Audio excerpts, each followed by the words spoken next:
आंध्र प्रदेश के श्रीहरिकोटा से south Asia satellite GSAT-09 की कामयाब लॉन्चिंग पर पाकिस्तान जल भुन गया है। पाकिस्तान ने साउथ एशिया सैटेलाइट से खुद को अलग किए जाने के लिए भारत को जिम्मेदार ठहराया है।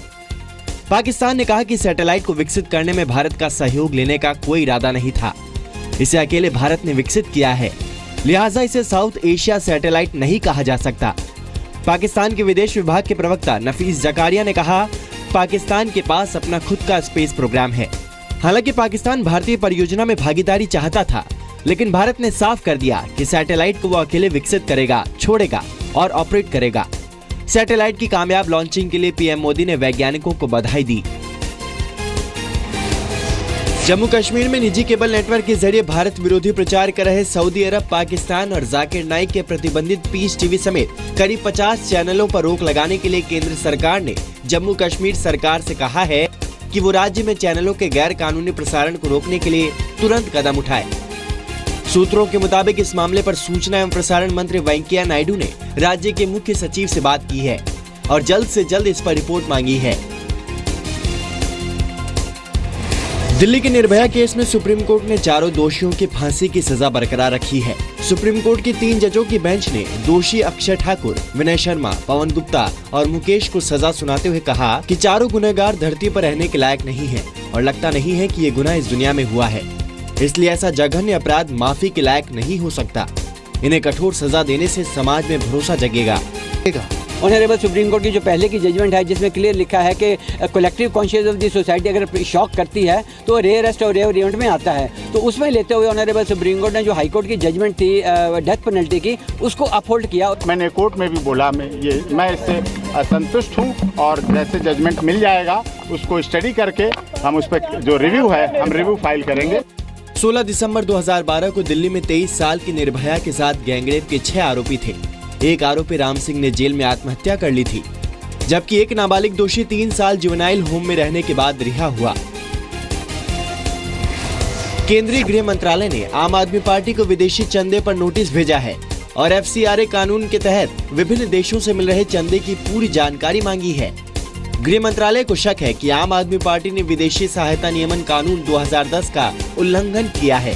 गृह मंत्रालय ने AAP को भेजे नोटिस में पूछा है कि उसे मिले विदेशी चंदे का स्रोत क्या है। सूत्रों के मुताबिक आम आदमी पार्टी को गृह मंत्रालय के नोटिस का जवाब देने के लिए 16 मई तक का वक्त दिया गया है। जम्मू कश्मीर से आतंकियों का एक नया वीडियो सामने आया है, जिसमें 2 से 3 आतंकी 2 युवकों की पिटाई करते दिखाई दे रहे हैं। आतंकी SPO बनने जा रहे इन युवकों को टॉर्चर करते दिख रहे हैं। आतंकी पुलिस के लिए जासूसी करने के इल्जाम में एक युवक का सिर मूंड रहे हैं, तो दूसरे युवक का सिर पानी में डुबो रहे हैं और दोनों को लगातार पीटते जा रहे हैं। आतंकियों ने SPO बनने जा रहे दोनों युवकों को धमकी भी दी है कि अगर उन्होंने पुलिस के लिए मुखबिरी बंद नहीं की तो अगली बार उन्हें जान से मार दिया जाएगा। पुष्टि नहीं हो पाई है कि वीडियो हाल ही का है या फिर पुराना है। आतंकी हिजबुल या लश्कर के माने जा रहे हैं। जम्मू कश्मीर सरकार ने पुलिस की मदद के लिए ग्राम रक्षा दल बनाया है। इसी के जवानों को SPO कहा जाता है। रुड़की में मुस्लिम राष्ट्रीय मंच का 2 दिनों का सेमिनार शुरू हो गया है। इस सेमिनार में मुस्लिमों को RSS से जोड़ने के लिए मंथन हो रहा है। सेमिनार में 25 राज्यों के करीब 300 प्रतिनिधियों की मौजूदगी में गंगा, गौरक्षा, ट्रिपल तलाक और राम मंदिर जैसे मुद्दों पर चर्चा की जा रही है। मुसलमानों से गाय गोद लेने की अपील भी की जाएगी। इन बातों को लेकर संघ आज संवाद कर रहा है और इसी संवाद के तहत मुस्लिम समाज के यथार्थ से जुड़कर जमीनी स्तर पर काम करने वाले मुसलमानों को अपने साथ लेकर चल रहा है। असम की बीजेपी सरकार ने 3 तलाक पाने वाली मुस्लिम महिलाओं की आर्थिक मदद का फैसला किया है। इसके तहत पीड़ित महिलाओं को स्पेशल पेंशन दी जाएगी और पेंशन उन्हें तब तक मिलेगी जब तक स्किल ट्रेनिंग के बाद उन्हें रोजगार न मिल जाए। सरकार के मुताबिक इस योजना का ड्राफ्ट जल्द ही विधानसभा में पेश किया जाएगा। For the victim of talaks, Government of Assam will given them a family pension and simultaneously will give them skill training. 3 तलाक के खिलाफ मुस्लिम समाज के भीतर से आवाज उठेगी। पीएम नरेंद्र मोदी का ये भरोसा उत्तर प्रदेश के संभल के मुसलमानों ने सच कर दिखाया है। संभल में मुस्लिम समाज की तुर्क बिरादरी के 52 गांव के लोगों ने पंचायत कर 3 तलाक पर रोक लगाने का फैसला किया है। पंचायत में कहा गया है कि अब गुस्से में बिरादरी का कोई भी व्यक्ति तलाक नहीं देगा।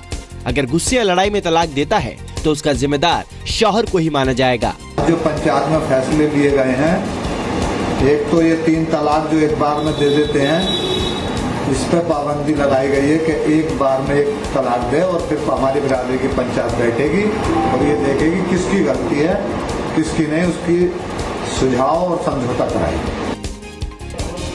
आज सुबह 4:15 पर बद्रीनाथ धाम के कपाट श्रद्धालुओं के लिए खोल दिए गए। देश के राष्ट्रपति प्रणब मुखर्जी बद्रीनाथ धाम के दर्शन के लिए सुबह 8:40 पर पहुंच रहे हैं। हमेशा की तरह बद्रीनाथ मंदिर को भव्य तरीके से फूलों से सजाया गया है, लेकिन इस बार राष्ट्रपति के स्वागत में खास तैयारी की गई है। 8:25 पर उनका यहाँ पे आने का प्रोग्राम है। तदुपरांत वो मंदिर में प्रवेश, सिंह द्वार से मंदिर में प्रवेश करेंगे। सिंह द्वार के बाद गरुड़ जी की दर्शन करते हुए सभा मंडप में प्रवेश करेंगे।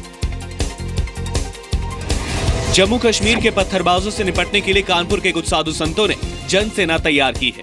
इनका कहना है कि वो कश्मीर के पत्थरबाजों को ईंट का जवाब पत्थर से देंगे और इसके लिए उनका पहला जत्था 7 मई को कश्मीर रवाना होगा। इसके लिए गंगा किनारे ट्रेनिंग कैंप भी लगाया गया, जहां लोगों को पत्थर चलाने की ट्रेनिंग दी जा रही है।